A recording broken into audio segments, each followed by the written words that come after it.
مرحبا اصدقائي، كيفكم؟ ان شاء الله انكم بالف خير.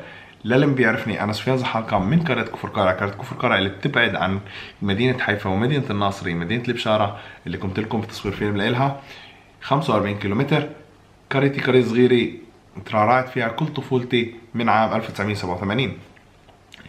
درست الابتدائي والاعدادي والثانوي في قرية كفر قارع. بعدها قررت انه ادرس مجال التصوير والمونتاج والجرافيكا، وعليها قصة اللي راح احكي لكم اياها في مشاكسات حياتي، لهفات حياتي كمان باختيار هذا الموضوع.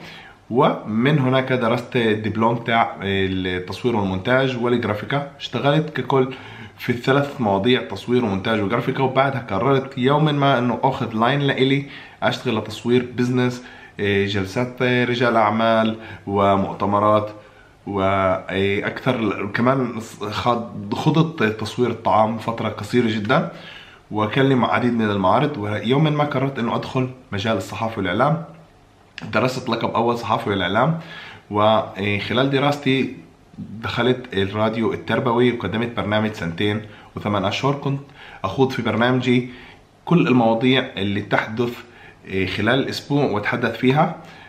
اخذ اكثر 4-5 مواضيع مهمه كانت خلال الاسبوع واقوم في الحوار فيها. كان البرنامج اسمه اون اير ارابيا. في البرنامج كان باللغه العربيه. بعدها والحياة بلورت معي، دخلت بعديد من قنوات التلفزيون خلال ال6 سنوات الأخيرة. وآخر مكان عمل كان لإلي هو كان سلطة البث. كنت هناك أعمل في غرفة البث، كل بلاي أوت، كل المواد اللي بتفوت وبتطلع. قصة طويلة راح أشرح لكم كمان عن كان مجال عملي الأخير. بالاضافه لهيك يوما ما مع كل الوضع، كل الدلال اللي كان لي غاد، معاش، حياتي تمام، عايش بين اهلي مبسوط، كل هاي الامور ولا ايش ناقصني، قررت انه اسلم المفاتيح. شو يعني اسلم المفاتيح؟ اقدم استقالتي وانتقل الى برلين.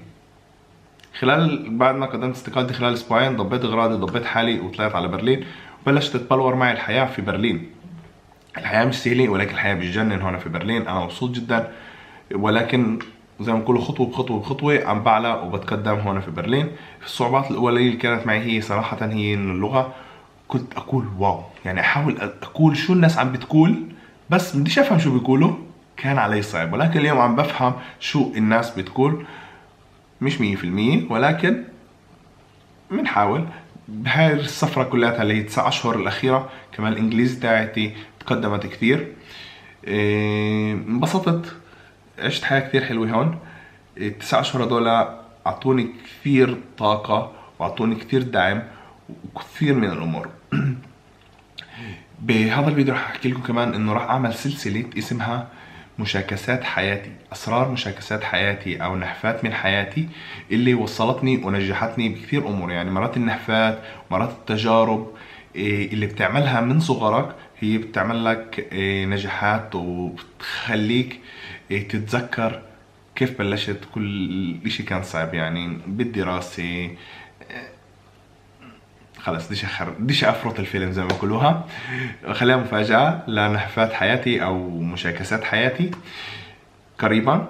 راح كمان بهذا الفيديو اطلب منكم تكتبوا كل تعليقاتكم، تكتبوا كل اسئلتكم يا رب، وانا راح اجاوبكم عليها كلها. وعد انه اجاوب على كل اسئلتكم.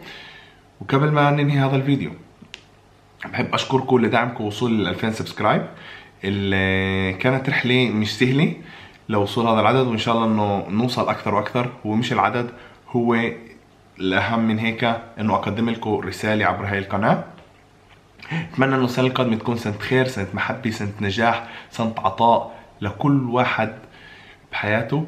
كمان اعطي، ما تستناش انك تاخذ، عشان الحياه بتدور فيك وفي حدا بيعطيك. بالاذن الاخر كمان انا بحب اقول لكم حققوا اهدافكم لو كانت حياتكم صعبه جدا. يعني لو في ناس بتسحب معهم الحياه بتتسهل، يعني انا بعرف ناس يعني ركاض بتركض معهم الحياه وماشي معهم، في ناس اللي على الدنيا زي ما بقولوا. ان شاء الله زي ما قلت العام القادم يكون شموعه مضيء اكثر واكثر. ان شاء الله انه كمان كل شمعة بلشناها في عام 2017 تضاء اكثر وننجح فيها. يعني كل مشروع انه بلشنا فيه ب 2017 ب 2018 ينجح. بحكي لكم شو من شغله، اي شيء راح سلبي او كان في عام 2017 فكرش فيه، خلص انساه. واللي بيصير انه هذا من نصيبك، انه ما كانش لإلك او انه ما حصلتش عليه. يعني انا دائما في مرات مشاريع بدي افوت عليها او بدي اخوضها والى اخره، ولكن بحصل على جواب. اكيد فيش حدا ما حصلش على جواب سلبي بحياته، ولكن تدور وتدور وتدور وتدور الحياة وبيجيك هيك هدية بقول لك انه الحمد لله انك انت ما حصلت على هذا الشيء. كمان رح احكي عن مشاكسات عن هذه النقطة في حياتي والعديد من الامور. زي ما قلت لكم عيد راس سنة ان شاء الله تكون سنة خير. هابي نيو يير.